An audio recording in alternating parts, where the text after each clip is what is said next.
Olá, gente. Bom dia, boa tarde ou boa noite. Vai depender da hora que você vai ver esse vídeo. Enfim, a gente está discutindo a ideia de indivíduo utilitário. A gente começou então a ver o pensamento liberal a partir de Locke, que é considerado o pai do liberalismo. Locke acreditava que o Estado ele nasce para garantir alguns direitos básicos, já conquistados no direito natural, que seria a ideia de segurança e a ideia de liberdade, e posteriormente a ideia de propriedade. O pensamento de Locke ele vai fazer um grande eco ali no século XVIII, e lembrando que o século XVIII é um período de transformação da humanidade muito intenso. A gente tem ali a Revolução Francesa, o fim das monarquias absolutistas e por aí vai. Tá. Dentro desse bojo que é o liberalismo, e dentro desse bojo que vai ser a transformação de pensamento da humanidade, a gente tem então o surgimento de uma nova ideia de moralidade. Já que havia valores que estavam sendo mudados constantemente, política e por aí vai, e inclusive a ciência, era necessário então pensar uma nova forma de enxergar a moralidade. Até então, a moralidade ela dependia da visão cristã, da visão divina, ou seja, eu poderia considerar um ato bom ou ruim se seguisse as leis divinas.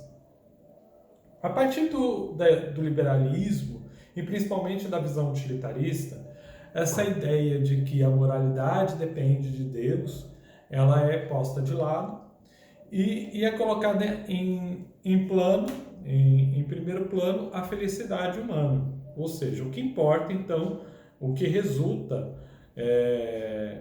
da minha ação é o tanto de felicidade que ela vai me gerar.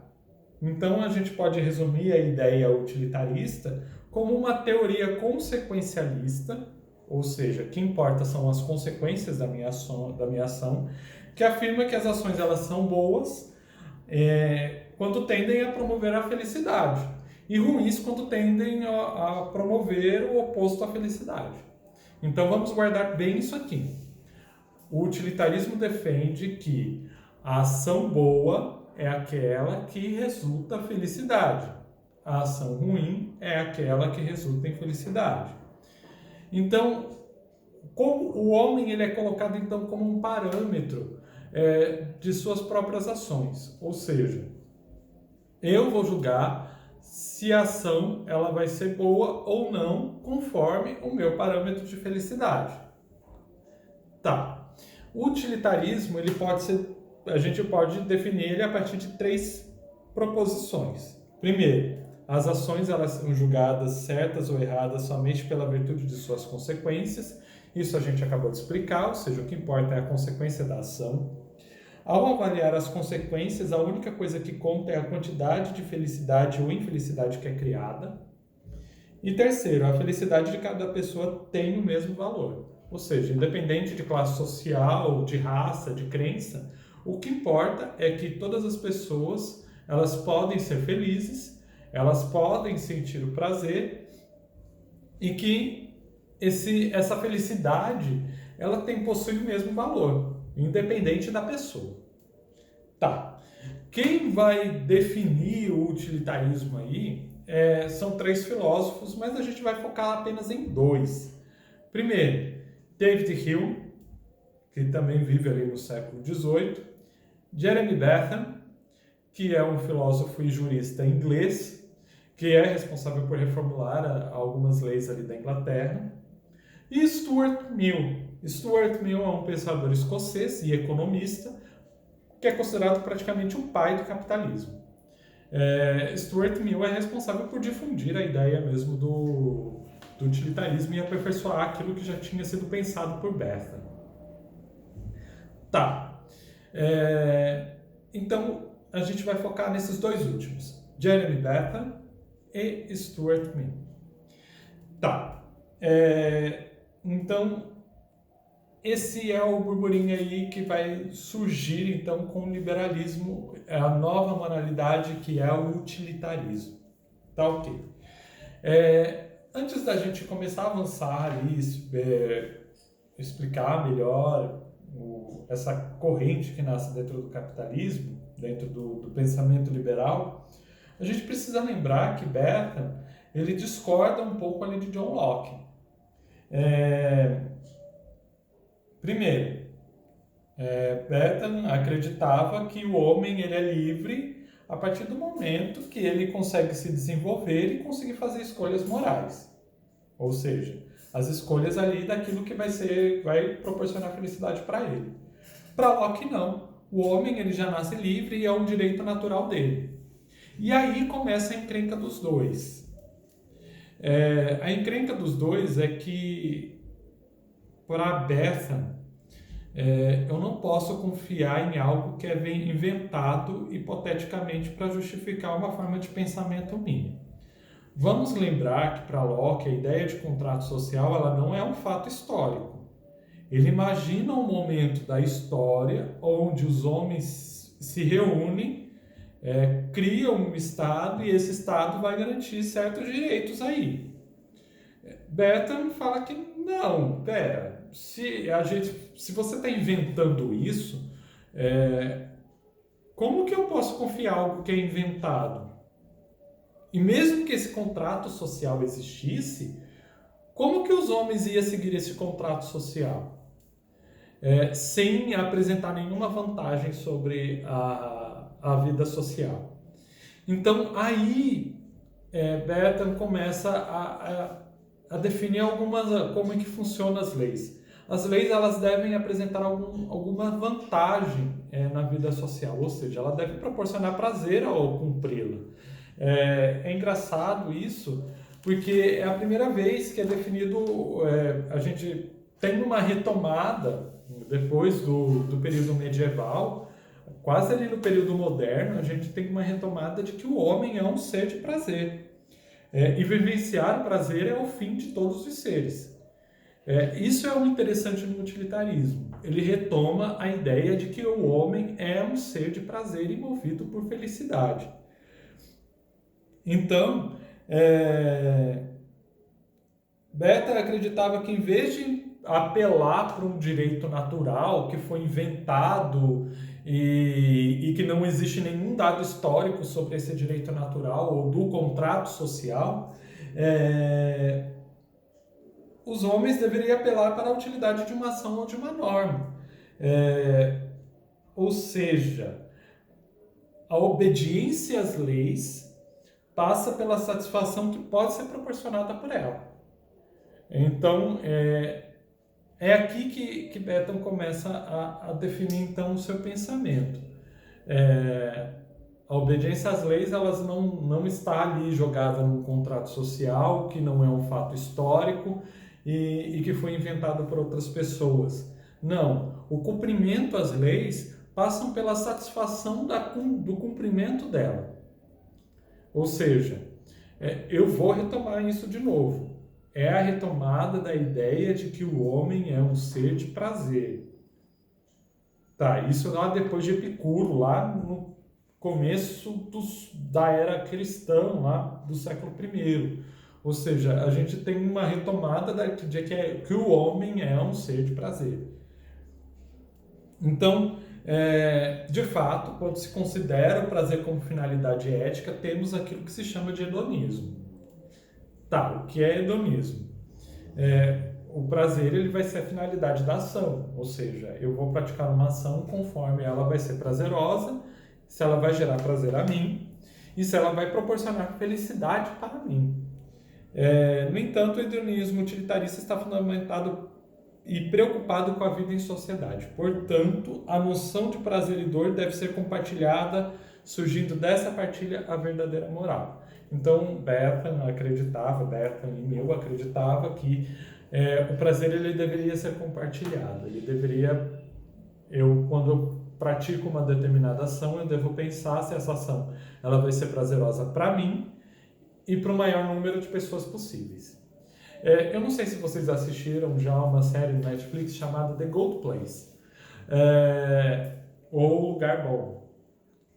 Depende. Lá apresenta-se um pouco dessa ideia utilitarista, que é a metáfora do trem, do bonde.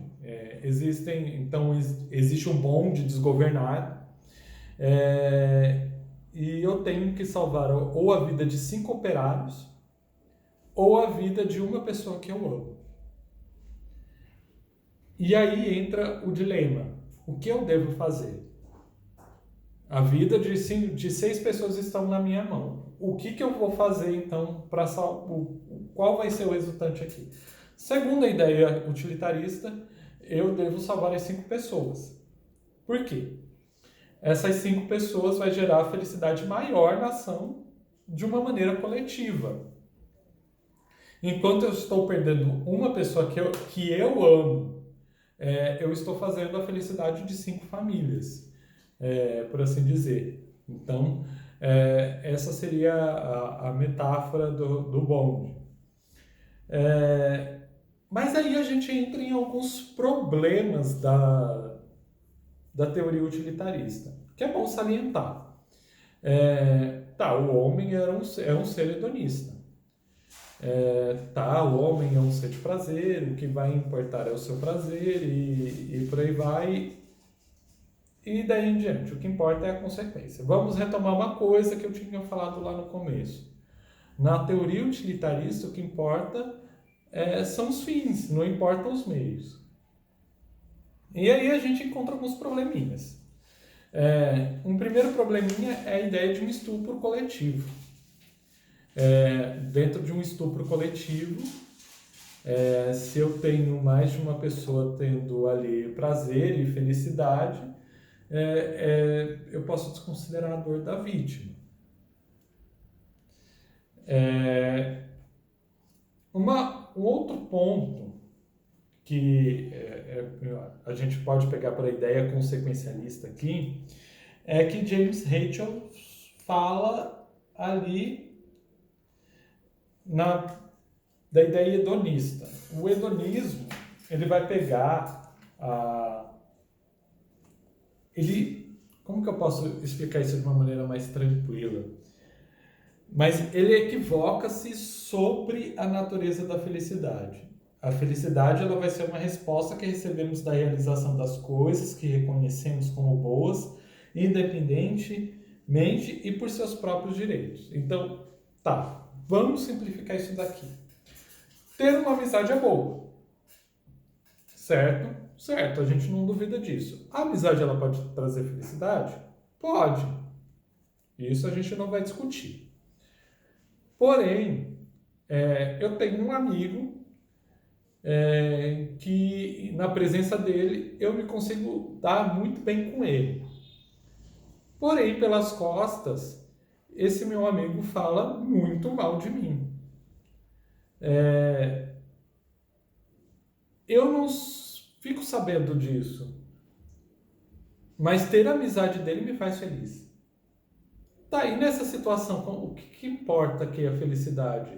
Que felicidade é essa onde uma pessoa, ela na minha frente é uma coisa e pelas costas é outra e por aí vai? É um problema aqui que a gente tem, é o primeiro problema. O segundo é a ideia consequencialista, que eu tinha explicado do estupro, e tem uma questão racial aqui também, que é exposta por Rachel, nesse livro aqui, que acho que você já deve ter visto eu com ele na sala de aula. Suponha, é um caso bem simples aqui, suponha que um utilitarista esteja visitando uma área onde há conflitos raciais. Então, imagina você visitando uma área que tenha conflitos raciais e que você seja utilitarista. E durante a sua visita, um negro acaba estuprando uma moça branca. Com a conivência da polícia, sai abatendo e matando negros à torta e à direita por aí. Parece que a gente está falando dos Estados Unidos, né? Mas vamos lá. Suponha também que nosso utilitarista aqui esteja na área do crime e quando este foi cometido. Sendo assim, seu testemunho ocasionará a condenação de um negro em particular. Se ele souber que a prisão rápida acabará com o tumulto e os lixamentos, claramente, como utilitarista, ele deve concluir que possui a obrigação de fazer um falso testemunho a fim de causar a punição de uma pessoa inocente. Ou seja, nesse caso aqui, nesse caso específico, o utilitarista ele vai entender que para acabar com o tumulto e com os conflitos ali gerados, basta eu indicar uma pessoa como um possível estuprador, que seja um negro. E essa pessoa ela será presa e os conflitos cessarão. Qual é o problema? Eu estou mandando o inocente para a cadeia. Eu não estou afirmando que aquela pessoa de fato cometeu o estupro. Eu estou apontando qualquer uma pessoa para poder acabar com aquele determinado conflito. Ou seja, nem sempre as ideias de que os fins justificam os meios está correta aí. A teoria consequencialista não é muito legal, não. E por último, é a ideia de que a preocupação é igual com as pessoas. Lembra que eu disse que a felicidade de cada pessoa tem o mesmo valor? Sim, isso é importante. A felicidade de todas as pessoas, elas são importantes e elas devem ser respeitadas. Tá, mas isso vai demandar muito daquilo da gente. Por quê? Imagine que você está aí com o dinheirinho que você juntou a vida inteira. A gente não vai entrar no método, na ideia de fetichização do consumo. Mas você está indo lá, por exemplo, num show, vai. Você juntou o seu dinheirinho aí para poder ir num show. Em determinado momento, alguém para você na rua e fala: você vai mesmo nesse show enquanto pessoas morrem de fome na África? Aí bate aquela dor na consciência e você vai lá e dá o dinheiro que você ia usar para comprar o ingresso do seu show para instituições de caridades que ajudem pessoas na África. Qual o problema disso? O problema disso é que eu vou ter que abaixar o meu estilo de vida, eu vou ter que abaixar meu padrão de consumo para poder ajudar as outras pessoas. Isso é ruim? Não, não é ruim. Mas a gente está tirando a responsabilidade de outras pessoas que são responsáveis por esses problemas sociais. Então, por exemplo, existem estados e a função social do estado está aí para isso.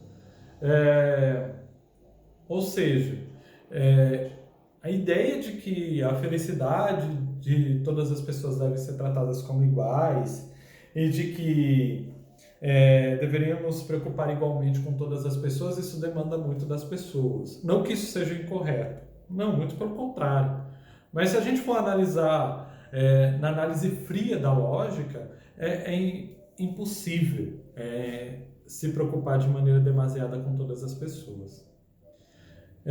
Então vamos fazer uma recapitulação de tudo isso daí. Tá. O utilitarismo é um movimento moral, é uma ideia, é uma filosofia moral que nasce no bojo da ideia liberal ali de Locke. Então, para Bentham, o que importa é as consequências das ações. Se a consequência dessa ação ela vai me resultar felicidade, consequentemente prazer, essa ação ela está correta. Caso essa ação ela vá proporcionar dor ou sofrimento, essa ação não está incorreta. Temos que lembrar também que a ideia utilitarista ela deve ser pensada de uma maneira social. Então eu devo pensar o utilitarismo, as consequências de uma ação, proporcionando felicidade ao maior número de pessoas possíveis. Só lembrar então da história e da metáfora ali do bonde. Enquanto de um lado eu tenho uma pessoa que eu amo e de outro lado 5 trabalhadores que estão trabalhando ali na linha do bonde, eu devo optar pelos 5 trabalhadores, porque eu vou estar proporcionando felicidade para o maior número de pessoas do que para aquela que eu amo. Tá. Aqui a gente tem um pouquinho do resumo do que seja o utilitarismo. Outro ponto importante, o utilitarismo retoma a ideia de que o homem é um ser de prazer, é um ser de felicidade, que procura felicidade. Ele retoma a ideia de Epicuro, depois ali de um bom tempo. Então, o homem é um ser de prazer, é um ser que procura prazer. Então, as leis elas vão ser cumpridas se eu mostrar o prazer de cumprir determinadas leis. Tá. Por fim, a gente tem aí essa ideia toda. Por incrível que pareça, o pensamento utilitarista ele vai ter reflexo, inclusive, no pensamento ali depois de Marx, Darwin e por aí vai. Porque é uma guinada que se dá da ideia de moralidade cristã, ou seja, a moralidade ela não depende da religião. Isso depois vai ser reforçado lá para Marx e por aí vai. Quais os problemas do pensamento utilitário? Primeiro, a ideia de consequencialismo. O que importa, então, já que o que importa é os fins e não os meios, eu posso condenar pessoas inocentes para evitar um determinado tumulto e conflito. Se justifica atrocidades, por exemplo, a bomba de Hiroshima e de Nagasaki, ela pode ser justificável a partir da ideia utilitarista. Eu estou jogando uma bomba ali sobre determinados povos, uma determinada localidade do Japão, eu vou estar matando uma quantidade irrisória de pessoas. Se a guerra continuasse até então, seria mais pessoas mortas em vista daquilo que foi Hiroshima. É uma ideia bem fria, mas justificável do ponto de vista utilitário. O hedonismo, ele perverte a ideia de felicidade. É só lembrar a historinha aqui que eu contei do amigo. Nem sempre ter amizade, nem sempre ter aquilo que eu quero significa sinônimo de felicidade. E se preocupar igualmente com as pessoas, isso demanda muito das pessoas e tira a responsabilidade de organismos que são responsáveis por isso, que é o Estado. É só lembrar da ideia, então, do ingresso do show. Enfim, é isso. Se tiver dúvidas, é só me procurar ali no Facebook ou aqui no Classroom ou pelo meio institucional que eu procuro responder a dúvida de vocês. Não vou deixar nenhuma página do livro para vocês, porque no livro didático de vocês a ideia do utilitarismo ela é explanada bem por cima. Então eu fiz um textinho que está disponível aqui que vai estar disponível junto com a atividade. Em alguns campos vai estar um negrito e sublinhado. Aquilo ali é link para vocês pesquisarem. Então, por exemplo, vai estar lá a ideia de contrato social. Se você clicar em cima, vai ter um vidinho explicando o que é o contrato social. Se você clicar em cima da palavra, dá para entender o que ela significa. Vai abrir uma página do dicionário. E acredito que seja só isso mesmo, gente. Um beijo e até a próxima semana.